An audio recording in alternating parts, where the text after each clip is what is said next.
कलकत्ता की वो शाम बेहद सर्द और तूफानी थी। बाहर बारिश इस कदर हो रही थी जैसे आज आसमान सारा पानी जमीन पर ही उड़ेल देगा। हैरिसन रोड वाले हमारे मकान की खिड़की से मैं, अजीत, बाहर ट्राम की पटरियों पर भरते पानी को देख रहा था। कमरे के अंदर ब्योमकेश अपनी आराम कुर्सी पर बैठा, आंखें बंद किए, अपनी पसंदीदा सिगार के कश ले रहा था। अजीत, ब्योमकेश ने अचानक कहा, बिना आंखें खोले, तुम्हें नहीं लगता कि ऐसी तूफानी रातें अक्सर अपने साथ कोई गहरा राज लेकर आती हैं? मैं कुछ जवाब देने ही वाला था कि तभी हमारे दरवाजे पर जोर से दस्तक हुई। मैंने दरवाजा खोला तो सामने एक 25-26 साल का लड़का खड़ा था। वो पूरी तरह भीग चुका था, लेकिन उसके चेहरे पर बारिश के पानी से ज्यादा पसीने और खौफ की बूंदें थीं। क्या मिस्टर ब्योमकेश बख्शी यहीं रहते हैं? उसकी आवाज कांप रही थी। हाँ, अंदर आ जाइए, मैंने उसे तौलिया देते हुए कहा। ब्योमकेश ने आंखें खोलीं और उसे ध्यान से देखा। बैठिए, मैं ही ब्योमकेश हूँ। आपका नाम रामेश्वर चौधरी है ना? बालीगंज के मशहूर चौधरी परिवार के छोटे बेटे? लड़का हैरान रह गया। आपको आपको कैसे पता? ब्योमकेश हल्का सा मुस्कुराया। आपकी उंगली में जो अंगूठी है, उस पर चौधरी परिवार का खास सी और शेर का निशान बना है। और अखबारों में मैंने पढ़ा था कि आपके दादाजी दुर्गा प्रसाद चौधरी का पिछले महीने देहांत हो गया। आप उसी सदमे और थकान में लग रहे हैं। बताइए, क्या परेशानी है? रामेश्वर ने एक गहरी सांस ली। मिस्टर बख्शी, अखबारों ने कहा कि मेरे दादाजी की मौत हार्ट अटैक से हुई। पुलिस ने भी यही कहा।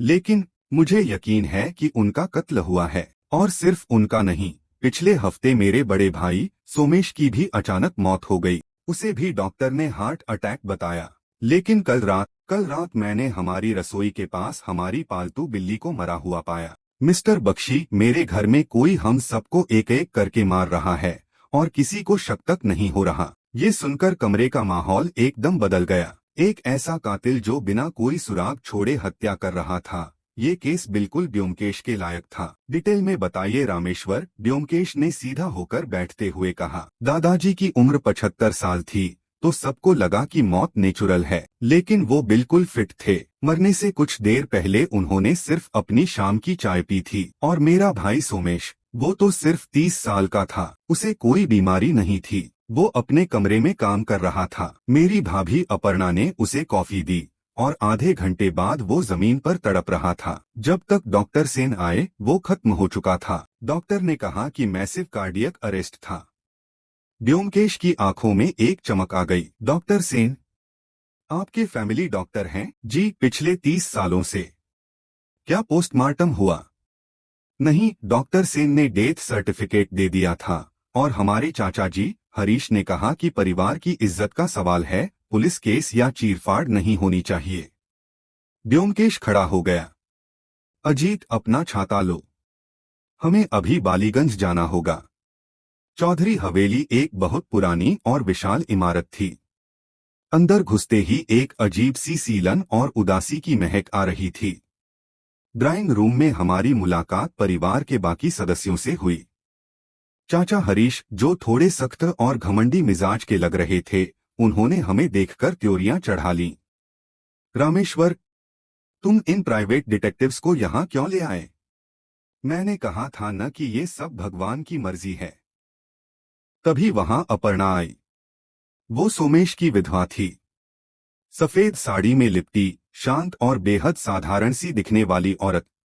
उसकी आंखों में आंसू थे। चाचा जी सही कह रहे हैं रामेश्वर, जो होना था वो हो गया। अब इन बातों से क्या फायदा? ब्योमकेश ने बड़ी शांति से कहा, माफ कीजिएगा, लेकिन रामेश्वर को लगता है कि बिल्ली को किसी ने जहर दिया है। हम बस वो चेक करने आए हैं ताकि रामेश्वर की तसल्ली हो जाए। बिल्ली? चाचा हरीश ने चिढ़ते हुए कहा, बिल्ली ने कोई मरा हुआ चूहा खा लिया होगा। जाइए, शौक से जांच कर लीजिए। हम रसोई की तरफ गए। बिल्ली की लाश अभी भी पीछे के अहाते में पड़ी थी। ब्योमकेश ने अपने कोट से एक छोटी टॉर्च और ग्लव्स निकाले। उसने बिल्ली के मुंह को ध्यान से देखा। अजीत, ब्योमकेश ने फुसफुसाते हुए कहा, इसके मसूड़े देखो, ये हल्के नीले और गुलाबी रंग के हो गए हैं। और इसके मुंह से एक बहुत ही हल्की सी महक आ रही है। जैसे कड़वे बादाम की महक। कड़वे बादाम, इसका क्या मतलब है ब्योमकेश? मैंने पूछा। इसका मतलब है एक बहुत ही खतरनाक और साइलेंट किलर, साइनाइड। ये इतना तेज होता है कि इंसान को कुछ समझने का मौका ही नहीं मिलता, और इसके लक्षण बिल्कुल हार्ट अटैक जैसे होते हैं। अगर पोस्टमार्टम न हो तो किसी डॉक्टर को शक भी नहीं होगा। लेकिन ब्योमकेश, साइनाइड आम लोगों को मिलता कहाँ है? मैंने हैरानी से पूछा। वही तो असली सवाल है, अजीत। हम वापस घर के अंदर आए। ब्योमकेश ने पूरे घर का मुआयना करने की इजाजत मांगी। वो हर कमरे को बड़ी बारीकी से देख रहा था। जब हम सोमेश और अपर्णा के कमरे के पास पहुंचे तो ब्योमकेश रुक गया। कमरे के साथ ही एक छोटा सा डार्क रूम बना हुआ था। ये डार्क रूम किसका है? ब्योमकेश ने अपर्णा से पूछा, जो हमारे पीछे ही खड़ी थी। सोमेश को फोटोग्राफी का बहुत शौक था, अपर्णा ने धीमी आवाज में जवाब दिया। वो पुरानी फिल्मों को खुद डेवलप करते थे। मैं भी उनकी मदद कर दिया करती थी। ब्योमकेश की आंखें डार्क रूम में रखी केमिकल्स की बोतलों पर टिक गईं। इंटरेस्टिंग।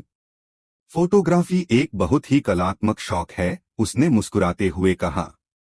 फिर उसने अचानक अपर्णा से पूछा, सोमेश बाबू आखिरी बार कॉफी किस कप में पी रहे थे? अपर्णा थोड़ी झिझकी। वो कप तो मैंने उसी दिन धोकर रख दिया था।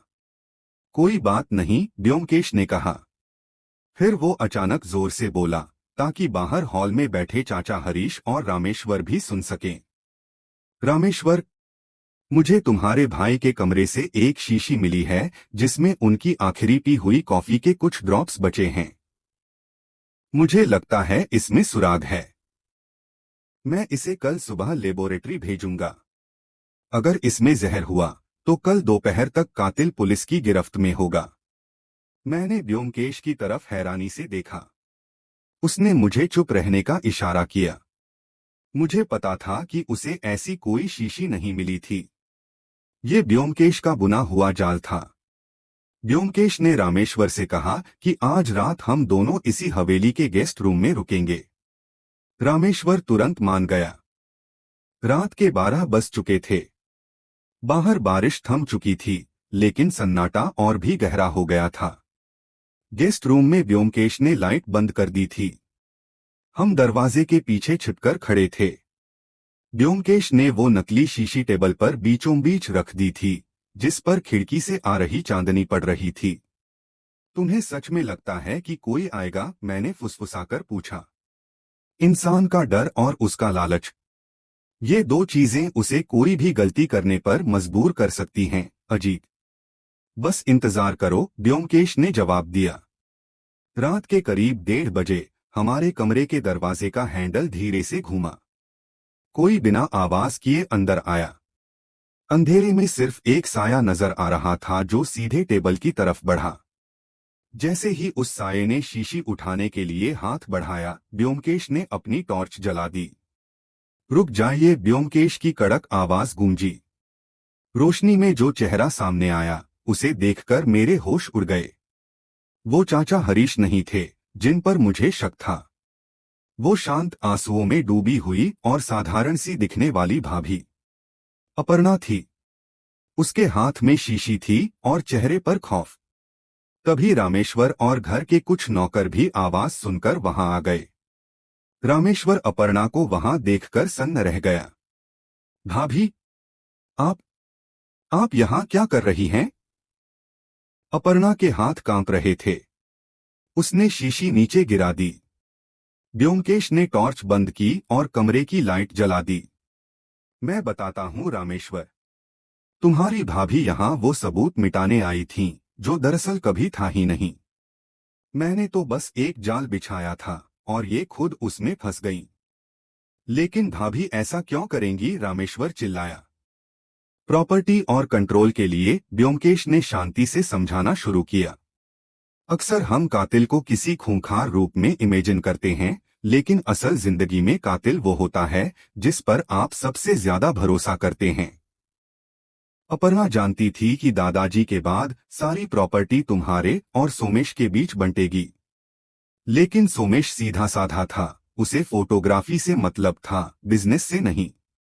अपर्णा को डर था कि चाचा हरीश या तुम सब कुछ हड़प लोगे, इसलिए उसने तय किया कि वो एक एक करके सबको रास्ते से हटा देगी ताकि उसका और उसके छोटे बेटे का पूरा कब्जा हो जाए।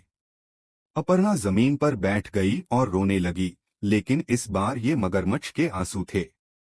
लेकिन जहर, मैंने पूछा, वो कहाँ से आया?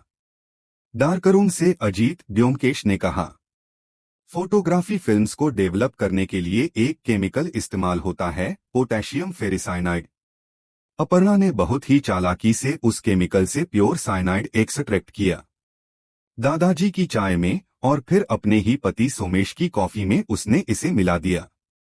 ये जहर शरीर के ऑक्सीजन लेवल को तुरंत गिरा देता है, इंसान गैसअप करने लगता है और मौत बिल्कुल हार्ट अटैक जैसी लगती है। डॉक्टर सेन जैसे पुराने ख्यालात के डॉक्टर आसानी से बेवकूफ बन गए। रामेश्वर अपनी जगह पर सुन्न खड़ा था। और वो बिल्ली? बिल्ली एक एक्सीडेंट थी, ब्योमकेश ने कहा। अपर्णा ने जो जहर की कुछ बूंदें सिंक में फेंकी होंगी, वो बिल्ली ने चाट ली। उसी बिल्ली की मौत ने अपर्णा के इस परफेक्ट क्राइम में सेंध लगा दी। अगली सुबह पुलिस हवेली में मौजूद थी। इंस्पेक्टर ने अपर्णा को गिरफ्तार कर लिया था। उसके डार्क रूम से पुलिस को साइनाइड की वो शीशी भी मिल गई थी जो उसने छुपा कर रखी थी। रामेश्वर ने हाथ जोड़कर ब्योमकेश का शुक्रिया अदा किया। अगर आप न होते मिस्टर बख्शी, तो शायद अगला नंबर मेरा ही था। हम दोनों वापस हैरिसन रोड की तरफ लौट रहे थे। कलकत्ता की सड़कों पर धूप निकल आई थी और सब कुछ धुला धुला सा लग रहा था। ब्योमकेश ने अपनी जेब से सिगरेट निकाली और उसे सुलगाया। एक लंबा कश लेकर उसने धुआं हवा में छोड़ा। पता है अजीत, ब्योमकेश ने सड़कों पर चल रही भीड़ को देखते हुए कहा, इंसान का दिमाग बहुत ही अजीब चीज है। ये बाहर से जितना शांत और साधारण दिखता है, अंदर उतनी ही खौफनाक साजिशें रच सकता है। दुनिया का सबसे खतरनाक जहर साइनाइड नहीं है। तो फिर क्या है? मैंने पूछा। ब्योमकेश ने हल्का सा मुस्कुराकर मेरी तरफ देखा। दुनिया का सबसे खतरनाक जहर है इंसान का लालच, जो खून के रिश्तों को भी पानी बना देता है। मैंने कोई जवाब नहीं दिया। राम की घंटी बजी और हम दोनों चुपचाप अपने घर की तरफ बढ़ गए। एक और राज सुलझ गया था, लेकिन इंसानियत की फितरत पर एक नया सवाल छोड़ गया था।